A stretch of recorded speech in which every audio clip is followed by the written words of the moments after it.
Welcome back to Horoscope TV. We are so glad to have you with us today. Great to be here. We are looking at the week of February 23rd to March 1st, 2026. And we're focusing specifically on the sign of Pisces.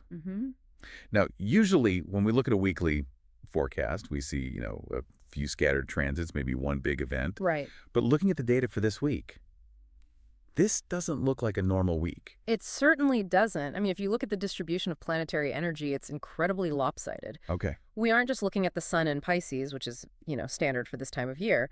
We are looking at a massive convergence. The sun is there. Right. Mercury is there. Venus is there.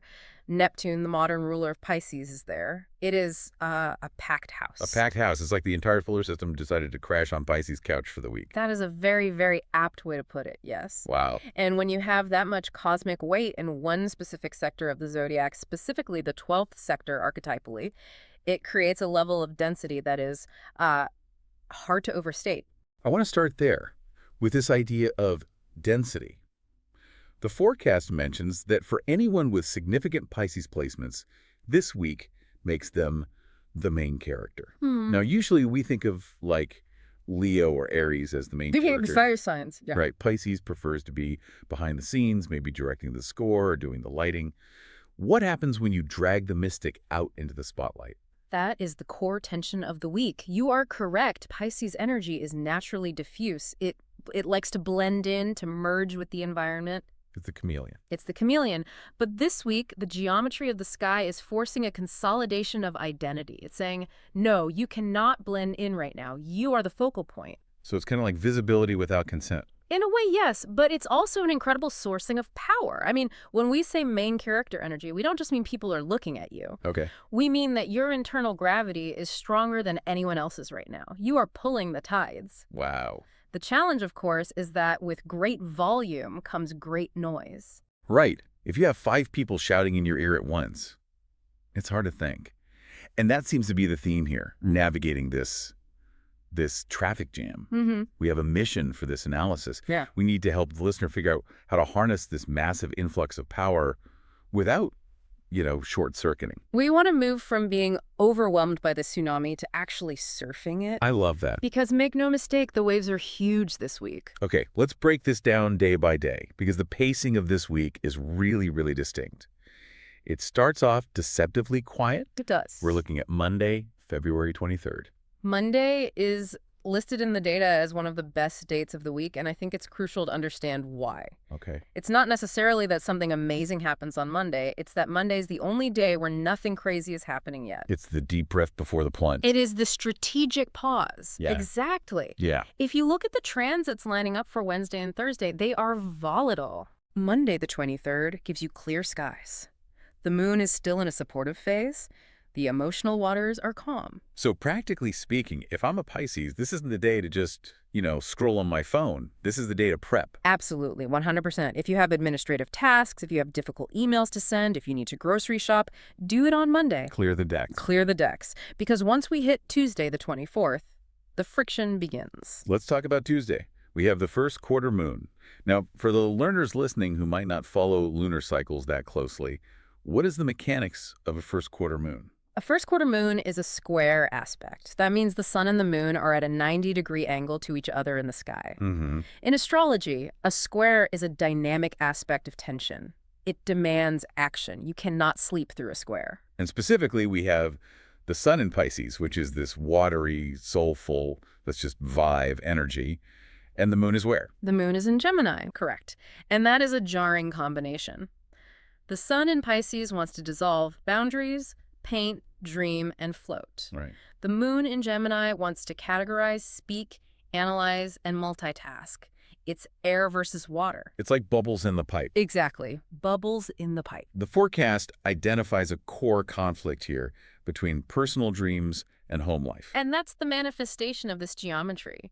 The personal dreams are the sun in Pisces, your identity, your spiritual vision. Okay. The home life is the moon, which governs our domestic sphere, sitting in that frantic sign of Gemini. I was trying to visualize this, and the image that came to mind was an artist in a studio. You're a Pisces, you're in the flow, you're painting this masterpiece, you're channeling the muse, and then suddenly the pipe under the kitchen sink bursts. That is the perfect analogy for a Pisces Sun Gemini Moon square. Just perfect. You are trying to transcend the material world, and the material world is screaming at you. And it's not just a leak, Yeah. right? Because it's Gemini. It's probably the phone ringing, the dog barking, and the leak all happening at once. While at the same time, exactly. So the temptation for a Pisces in that moment is to just, close the door to the studio and pretend the house isn't flooding. If I ignore it, maybe it'll go away. Oh, which is the shadow side of Pisces escapism. But you cannot escape a first quarter moon. The geometry demands a solution. Right. If you ignore the leak, the water will eventually ruin the painting anyway. So the implication for Tuesday is really about compartmentalization and discipline. It's about integration. Yeah. You have to pause the dream to tend to the reality so that the reality becomes safe enough to dream in again. It's annoying. It is annoying. To be honest, it's frustrating. But it's the hurdle you have to clear to get to the rest of the week. And you're going to want that house in order because Wednesday, February 26th, this is the big one. This is the headline. The shift. Mercury turns retrograde. We talk about Mercury retrograde all the time. I mean, it's in the cultural zeitgeist. People blame it for everything from bad hair days to global politics. Right. But this one feels different. It's happening in Pisces. This is a critical distinction. Mercury is the planet of logic, data, linear thought, commerce. Right, the details. The details. And Pisces is the sign of poetry, dreams, ambiguity. Mercury is technically in detriment and fall in Pisces. It's uncomfortable there, even when it's moving forward. It's like trying to do algebra while you're swimming in the ocean. Exactly. The paper gets wet, the ink runs. Now, take that uncomfortable placement and turn it retrograde. Turn the energy inward. This isn't just about your computer crashing or your flight getting delayed, though those are valid risks. Sure. This is about your internal processing system going offline. The forecast uses the phrase, rethinking how you present yourself. That feels deeply personal. That's not about logistics. That's about identity. Because Mercury rules how we transmit our identity to the world. It's our voice, our style, our brand. When it goes retrograde in your own sign, you look in the mirror and the script doesn't make sense anymore. You might realize, wait, I've been presenting myself as this organized corporate person, but actually, I'm an artist. It's an identity audit. It is. And audits are stressful. You have to go through the files of who you are. And while you're doing this internal audit, you still have to communicate with the outside world. And the data here has a massive warning label. Be extra careful with your words. This cannot be stressed enough. When Mercury is retrograde in Pisces, words become slippery. You might say one thing, thinking you are being crystal clear, and the person hearing you hears something completely different. It's the game of telephone, but everyone is underwater. Yes, yes. The sound waves are distorted. The tone is lost. I'm thinking about the potential for misunderstandings here. Yeah. You send a text that's meant to be sarcastic, Right. but because there's no tone, the recipient thinks you're angry. Or Yeah. you try to explain a complex feeling, and it just comes out as word salad. Precisely. And the danger is that you try to over-explain to fix it, which just digs the hole deeper. The health forecast for this period mentions feeling scattered or dreamy. I imagine this is that brain fog feeling, like you walked into a room and forgot why you're there, but multiplied by 10? It's a dissociation. Pisces energy is naturally ungrounded. When Mercury retrogrades there, the anchor is gone. You are drifting. Yeah. You might feel like you can't grasp a solid thought. So what is the move here? If I'm feeling scattered, if my identity is in flux, and I can't speak clearly, do I just hide under the covers? No, but you change the modality. The forecast suggests engaging in a relaxing hobby or quiet meditation. Now, I want to unpack why this is the advice. It's not just go relax. It's about switching from the left brain to the right brain. Okay, explain that. Mercury rules the left brain, logic, language, sequence. That system is glitching. Got it. Pisces rules the right brain, images, music, feeling. That system is highly active. So if you try to force a spreadsheet, left brain, you will fail. Right. But if you paint, if you listen to music, if you meditate, right brain, you are working with the energy. Like, if the road is closed, take the river. That is a beautiful metaphor, yes. Don't try to drive a car on the river. Get in a boat. Use the nonverbal channels to process this energy. That brings us to Thursday, February 27th. And if Monday was the calm and Wednesday was the fog, Thursday is the storm. Thursday is the climax of tension for the week. We have a square aspect between Mars and Uranus. Let's define the players here. Mars is the warrior. Mars is drive, aggression, adrenaline, severance. It's the go button. In Uranus. Uranus is the awakener. It is sudden change, electricity, rebellion, and shock. It is the lightning bolt. So we have the god of war fighting the god of chaos. That sounds loud. It is explosive. A square creates friction that releases energy. Mars square Uranus is like a live wire touching water. Wow. It snaps. It sparks. The key words in the forecast are sudden surprise, change, and friction. Let's look at how this manifests in real life, because I think people need to know what to look out for. First, the data mentions news, a sudden surprise message. And remember, we are in the shadow of that Mercury retrograde. Right. So this news might be shocking, but it might also be unreliable. Or it comes out of nowhere. It disrupts your whole narrative. Then there's movement. Mars rules how we move through space. The forecast predicts changes in local travel plans, delays, detours. This is the classic road rage aspect. Okay. You're trying to get somewhere, Mars, and something unexpected blocks you, Uranus. The traffic light is out, the train is canceled, the construction crew cut a power line. And because Mars is involved, the reaction isn't just, oh well, it's anger. It's frustration. It's that adrenaline spike. Which leads right into the interpersonal stuff. Yes. Sudden moods causing friction, workplace drama, arguments about local projects. Mars square Uranus makes people incredibly reactive. The fuse is non-existent. Wow. You might see people quitting their jobs on the spot. You might see a quiet disagreement suddenly escalate into a shouting match. And for the Pisces, who is holding all this energy in their sign, how does this feel physically? The health section mentions tightness, restlessness, or anxiety. This is a nervous system event. Uranus rules the nervous system. Mars rules the muscles. When they square, your body is flooded with excess electrochemical energy. So you feel jittery. Jittery. You can't sit still. Your jaw is clenched. You are waiting for the other shoe to drop. It sounds exhausting. It is exhausting. It's hypervigilance. So the coping mechanisms. The expert advice here is very specific. Do not let a small shift ruin your peace. That is the mantra. Do not let a small shift ruin your peace. Because the shifts will happen. You cannot control the Uranus factor. Right. You cannot stop the surprise. You can only control your reaction to it. It's easier said than done, though. When your body is vibrating with anxiety, how do you keep your peace? You have to discharge the energy physically. The forecast suggests swimming or yoga. Why those two specifically? Well, swimming is the antidote to Mars. Mars is fire. Water cools it down. Being submerged in water also changes your sensory input, which calms the Uranus overstimulation. And yoga, it stretches out the muscular tension that Mars creates. Right. You have to get the electricity out of your muscles so it doesn't stay stuck in your mind. I love the idea of the Pisces being the eye of the storm on Thursday. The world is going crazy. People are honking their horns. The emails are flying. And you're just floating. That is the ultimate test of the main character power we talked about. Can you hold your center when the periphery is spinning out of control? If you can, you master the transit. And the reward for mastering that transit comes immediately, Friday, February 28th. The resolution, the clouds part. We have a conjunction between Mercury and Venus in Pisces. This is a Cazimi adjacent energy, a beautiful blending. Mercury is the mind, Venus is the heart. Okay. When they meet in Pisces, the sign of the soul, you get soulful clarity. The atmosphere words are love, beauty, and soulful clarity. It's such a sharp contrast to Thursday. Oh, absolutely. It's like the fever breaks. It really is.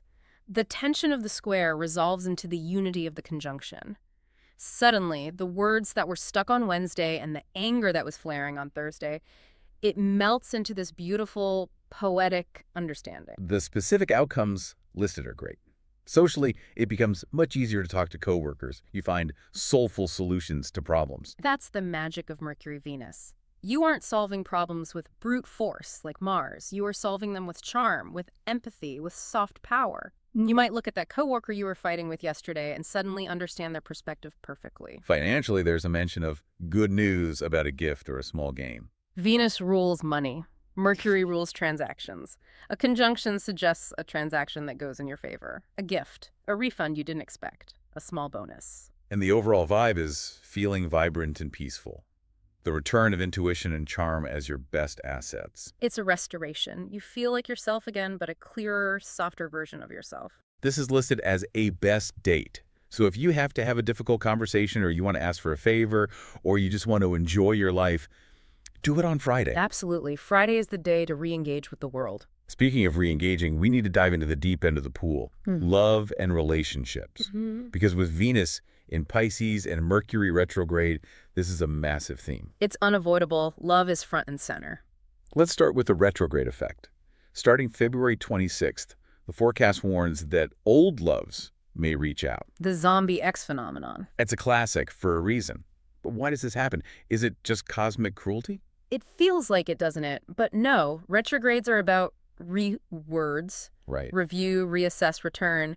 When Mercury communication and Venus love are entangled in a retrograde dynamic, the universe opens a portal to the past. Okay. It's not necessarily that the X misses you, it's that there is unresolved energetic data there. So when that text pops up on Wednesday night, it's not a sign that you're meant to be together. It is rarely a sign of happily ever after. It is usually a prompt for reflection. The forecast says this is a time to rethink what you want in a partner. The X is just the stimulus to get you thinking. So they are a prop in your movie. Harsh, but yes. Yes. They are a mirror. They show you who you were when you were with them. Right. And you have to decide if that fits who you are now. The advice is clear. It's a time for reflection, not necessarily new action. Don't elope with the zombie. Please don't. The zombie will likely disappear again once the retrograde clears. Now let's look at the flip side. The soul pull on Friday the 28th. This is for the people looking for deep connection. That Mercury-Venus conjunction is magnetic. The data says single Pisces will feel a soul pull towards someone who truly sees them. That phrase, truly sees them. That's powerful for a Pisces. It is the ultimate desire of the Pisces. To be understood without having to explain, to be witnessed. That conjunction clears the fog and allows for a moment of profound recognition. And for couple Pisces, it's about finding common ground. The friction of the week melts away. You can have those deep 3.00 a.m. style conversations where you bare your souls to each other. Yeah, I want to get into the specific compatibility analysis provided because this is fascinating. The forecast picks a winner and a loser for the week. It does, and the logic holds up. The best match is Cancer. Why? It comes down to emotional pacing. Cancer is a cardinal water sign. They initiate care. They are protective. The specific scenario mentioned is that a Cancer understands the Pisces' need for silence. This is critical during a Mercury retrograde. A Pisces might lose their words. They might just need to sit and stare at a wall to process the energy. A Gemini or an Aries would say, "What's wrong? Why are you quiet? Talk to me." A Cancer will just bring you a cup of tea, sit down next to you, and say nothing. That silence is the form of intimacy. Exactly. They provide a container. And considering the Mars-Uranus chaos on Thursday, the Pisces needs a shell to hide in. Cancer provides the shell. On the other hand, the worst match is Gemini. It is a rough week for this pairing. Why is it so bad right now? It's a mismatch of frequency. Gemini is ruled by Mercury. Since Mercury is broken, retrograde. And drowning in Pisces. And drowning in Pisces, yes. Gemini energy is erratic. They're trying to use logic to solve emotional problems, and it's misfiring. The forecast points out that on Monday, Tuesday, the Gemini moon pushes the Gemini partner to be too active. They are buzzing. They want to go out, see friends, talk, debate. The Pisces wants to hibernate. And then on Thursday, the Mars-Uranus square makes the Gemini restless. A restless Gemini is chaotic. They change plans, they say things just to see what happens. This spikes the anxiety of the Pisces, who is already feeling fragile. And with the communication broke down of the retrograde, deep talks are listed as a struggle. You're speaking different languages. The Pisces is speaking in colors and feelings. The Gemini is speaking in facts and syntax. It's just static. So the advice is avoid deep talks with Geminis until the energy clears. It's protective. Don't try to fix the relationship this week. Just, watch a movie. Parallel play. Do not engage in the heavy lifting. That brings us to the practical side of life, career and finance. How do we pay the bills during this cosmic storm? Workplace navigation is tricky. With Mercury retrograde, the pace of work changes. The data warns that projects might feel slower. And if you fight that slowness, you will suffer. The strategy here is maintenance mode. Fix old mistakes and organize tasks. This goes back to the RE in retrograde. Rewrite, repair, reorganize. Right. Go through your old files, clean up your desktop. If you try to launch a new initiative, it will likely get stuck in the mud. And stay away from the drama on the 27th. We keep coming back to that Thursday.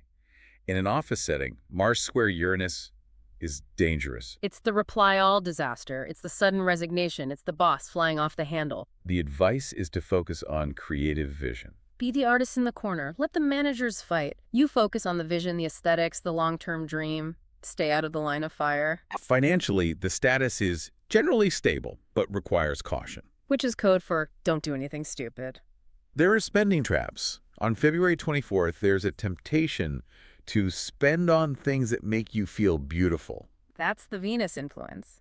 And look, buying a lipstick isn't going to bankrupt you. Sure. But with Neptune involved, your perception of value is skewed.